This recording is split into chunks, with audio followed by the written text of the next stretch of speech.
Great is the Lord. He is always good and He loves us always. Yes. Kay Jesus, sigurado ang buhay mo. Sigurado, dadaan ka sa lupang ito na ibabaw na ito na ikaw ay kanyang niyayakap at hinahawakan.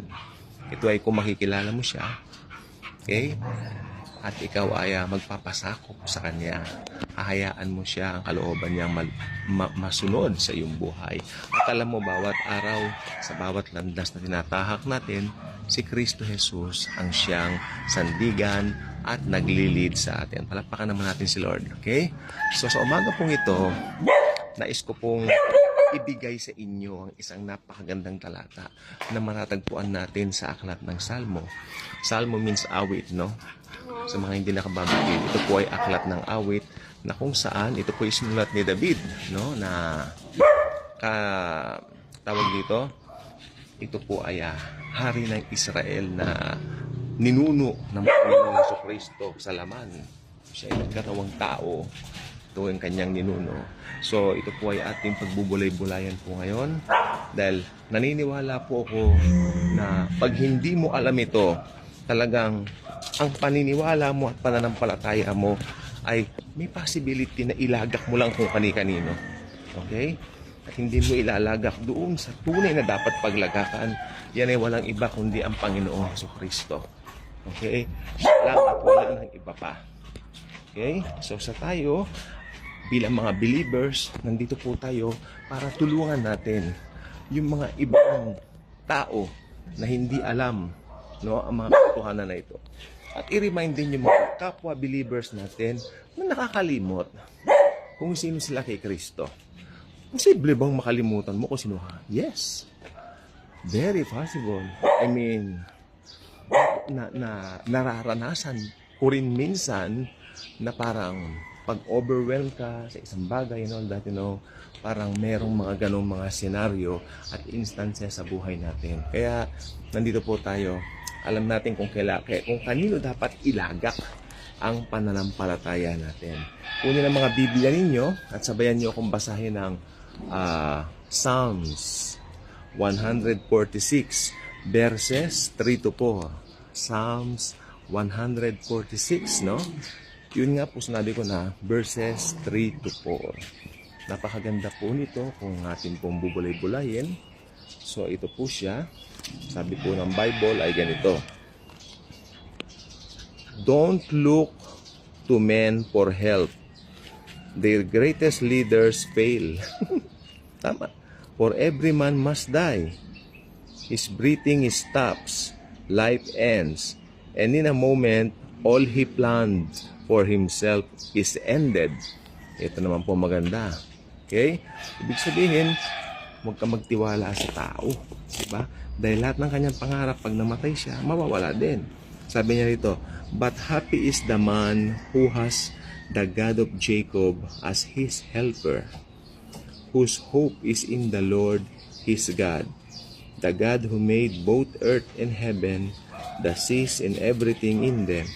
He is the God who keeps every promise. Yun ang sinasabi ko. Sometimes, we tend to trust people more than God. I mean, hindi naman po masama siguro na, oy, sinabi niya, okay, fine. Pero ultimately, ang Panginoon pa rin po ang pagkatiwalaan natin sa lahat. Okay? Meron po akong makilala mga tao na nagiging confident sila, kumpiyansado sila sa sarili nila, kasi meron silang kamag-anak sa Amerika, meron silang mayaman na kamag-anak, or should I say, kahit pasabihin mong yung mga bilyonaryo ng mga tao, confident sila kasi marami silang pera, lalo na huwag ka magtitiwala sa pera mo. Okay? Lahat po ng yan pwedeng mawala sa isang iglap. Okay? Meron ibang mga tao, tutulungan siya ng ganitong taong mayaman, kaya confident siya. Nagkakaroon siya ng kumpiyansa kasi, mayaman yan, tutulungan ako niyan. No. Marami po akong kilala ngayon, lalo na po ngayong eleksyon na ito, lutang na lutang yung mga tao. Nare-reveal talaga yung sinasabi nitong Bible na yung mga taong ito ay nagtitiwala sa kapwa-tao.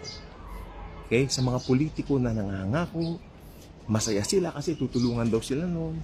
Pero wag ka. Iba dun, pag naupo na, hindi naman natutupad, hindi po ba?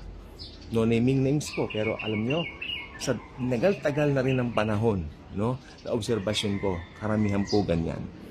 Okay? So, ayan pong gusto ko pong sabihin po sa inyo. Okay? So, pag nangako ang tao, pwedeng mapako. Okay?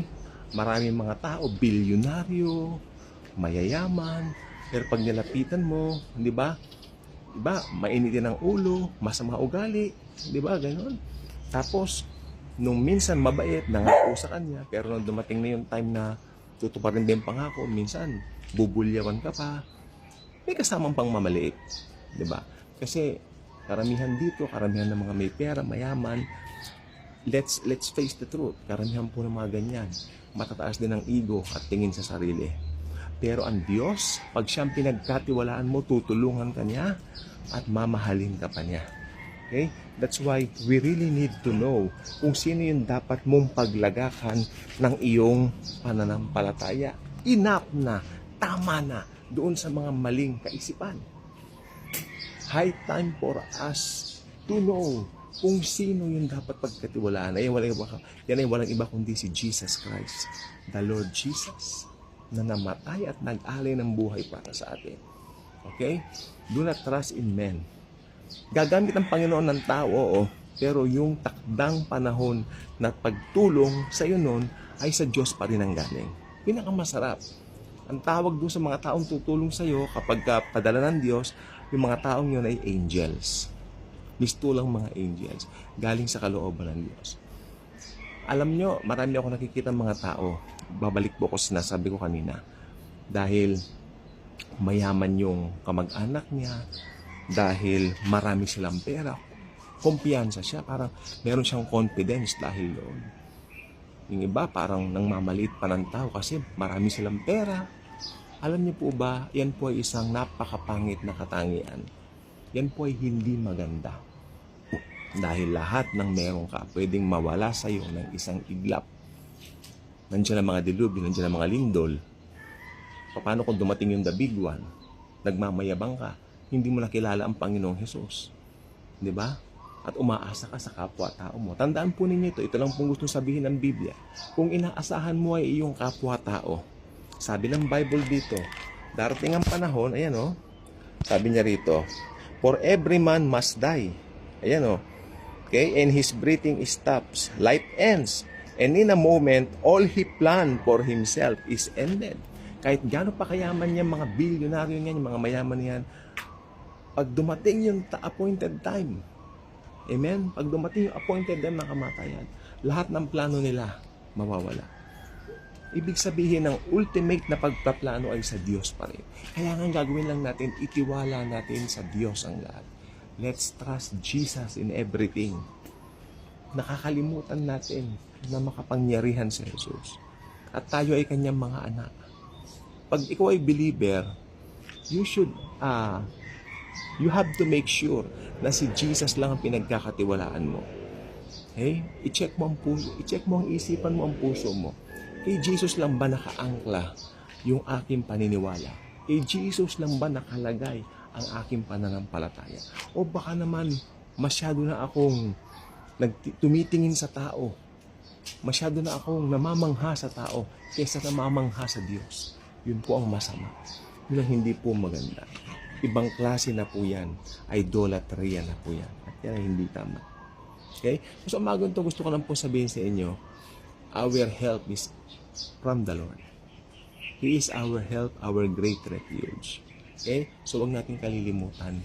Lagi sa bawat araw ng buhay natin, paggising mo, hanggang sa matulog ka sa gabi, Jesus Christ is in control of everything. Okay? At ang sinasabi ng aklat na ito ay maliwanag. Pag sa Diyos ka nagtiwala, nakatitiyak ka, ang future mo ay sigurado. Jesus is powerful. Yes, pagkatiwalaan mo lang siya, napakabuti niya, mahal niya tayong lahat. Marami pong salamat sa inyong panonood and I'm looking forward na lagi kayong manonood ng mga videos natin dahil ito po ay makapagbibigay sa atin ng paglagong espiritual at praktikal na uri ng pamumuhay. Hindi lang po ito espiritual, praktikal din po. Kasi tinuturo po natin dito kung paano magtiwala sa Panginoong Hesus.